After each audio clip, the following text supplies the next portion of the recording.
The Obi-Wan Kenobi series gave us our first live-action look at the Imperial Inquisitors. Only 4 appeared on screen, but several more can be found in various Star Wars video games, comics, and books, so today we're going to go through every member of the organization so far.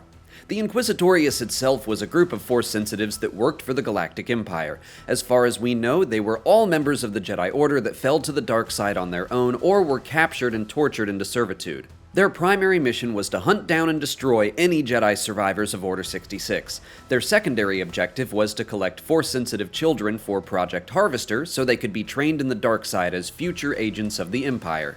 Their headquarters was a massive fortress on the ocean moon Nur, located in the Mustafar system just around the corner from Vader's castle, and they all fell under the command of the Sith Lord. But they themselves held leadership over elite stormtrooper units called Purge Troopers that were specially trained to combat Jedi. They were originally made up of clone troopers, but were phased into stormtroopers shortly after Order 66.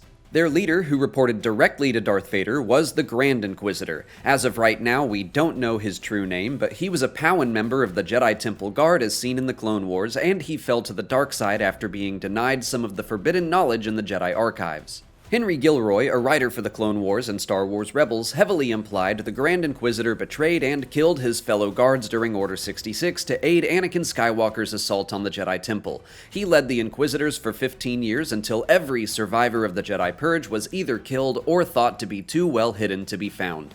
When Jedi Padawan Kanan Jarrus revealed himself in the Lothal sector, the Grand Inquisitor took charge of the hunt and captured him, but he was killed during Kanan's rescue in orbit above Mustafar. However, his spirit was somehow trapped and kept under the will of Darth Vader, who imprisoned him in an ancient Jedi temple used as a trap for anyone foolish enough to enter. Luke Skywalker encountered the Grand Inquisitor's tortured soul about 7 years after his physical death.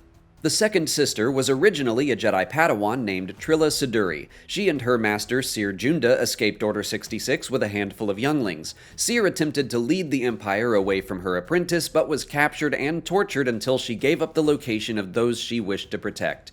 Trilla was captured and tortured herself until she broke, fell to the dark side, and became the second sister. She held on to her hatred of Seer for years and eventually crossed paths with her old master once more as they both raced to find a holocron containing a list of undiscovered Force-sensitive children. But Trilla was bested in combat on Nur by another Jedi survivor named Cal Kestis, allowing Seer an opening to convince her Padawan to let go of her hatred. But her turn was short-lived when Darth Vader arrived, cutting Trilla down for her failure. The third sister was a youngling named Reva at the time of Order 66. She was present for Anakin's attack on the temple, where she was stabbed and left for dead. Her hatred for Skywalker gave her the strength to survive, and at some point she joined the Inquisitorius with a plan to get close to Darth Vader to take her revenge. Over the course of 10 years, she worked her way up and briefly gained the title of Grand Inquisitor after helping the Sith Lord track down Obi-Wan Kenobi. While Vader was distracted, she attacked him, but her assassination attempt failed and she was once again stabbed and left for dead. But still, she clung to her hatred, and after learning about Luke Skywalker, she traveled to Tatooine hoping to kill the boy. But she was able to stop herself from becoming the person she had hated for a decade. She presumably left the Inquisitorius and the Empire.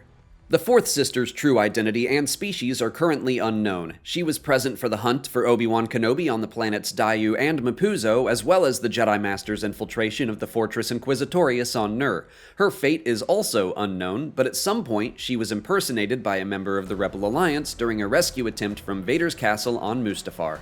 Similar to the fourth sister, the fifth brother's identity and species are also currently unknown. He was seen training with the Inquisitorius shortly after the fall of the Jedi, so he had likely joined the dark side before the execution of Order 66. He could be seen hunting down former member of the Jedi Council Eth Koth, and was one of the primary Inquisitors seen on the hunt for Kenobi. During that time, he was a rival to Reva and hoped to rise to the rank of Grand Inquisitor as well. After the death of the Grand Inquisitor, he still had those aspirations as he joined the hunt for Kanan and the rest of his rebel cell. He chased them all to Malachor, where he was ultimately killed by Maul, who had been stranded there.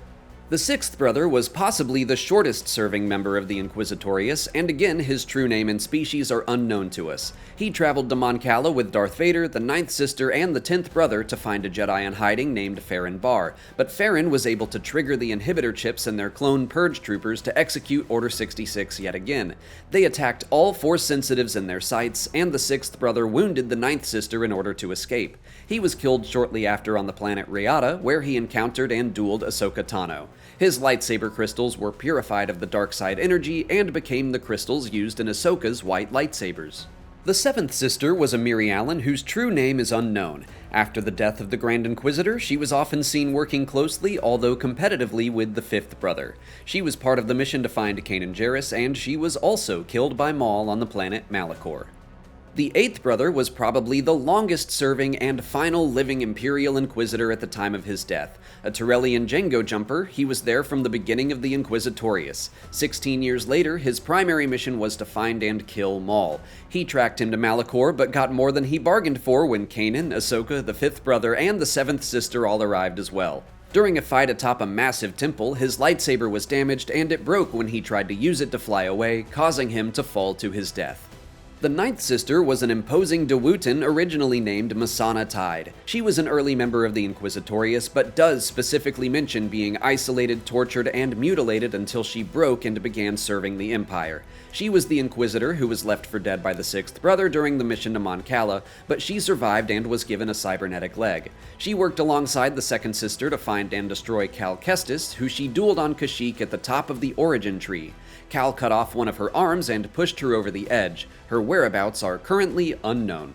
The 10th brother was originally a Jedi named Proset Dibbs. Near the start of the Clone Wars, he joined Mace Windu on a mission to the planet Hisric. When he realized the Republic was more concerned with securing the planet's resources and not the well-being of its citizens, he attacked Windu in anger. He was defeated and imprisoned, placed on work duty in the Jedi Temple for rehabilitation. During that time, he was likely completely turned by Palpatine to become an Inquisitor. He was killed on Mon Cala when his clone purge troopers were turned against him by Farron Barr. Two other Inquisitors appeared in the Darth Vader comic but have yet to be named. A red-skinned woman and a male black-skinned Twi'lek worked together on the mission to hunt down Eth Koth and kidnap his newborn child. Vader killed Koth, but the woman nearly allowed his child to escape. The Twi'lek noticed her indiscretion but remained quiet because he felt a kinship with her. Back at one of their bases on Coruscant, Vader attacked the two of them, believing them to be weak. They fled through the city but were caught and killed. Finally, we have two more Inquisitors that may not be strictly canon, but they're still worth mentioning. One was created for the Ghosts of Dathomir adventure module in the Force and Destiny role-playing game. She secretly took a Night Sister as her apprentice until the Night Sister betrayed and murdered her. The Star Wars Visions short T. Obi-Wan included a Jedi hunting character wearing black armor and a cape. He wielded a red lightsaber and flew the same model of TIE fighter as the Inquisitors. He is never strictly called an Inquisitor himself, and Star Wars Visions is not canon, but still, I wanted to bring him up. And those are all the known Inquisitors in Star Wars for now. I won't be surprised if we continue to learn more about them in the coming years, but that's it for today. If you haven't already, please like this video, subscribe to the channel, follow us on TikTok, Twitter, and Instagram, and consider checking out our Patreon page. As always, thanks for watching, and may the Force be with you.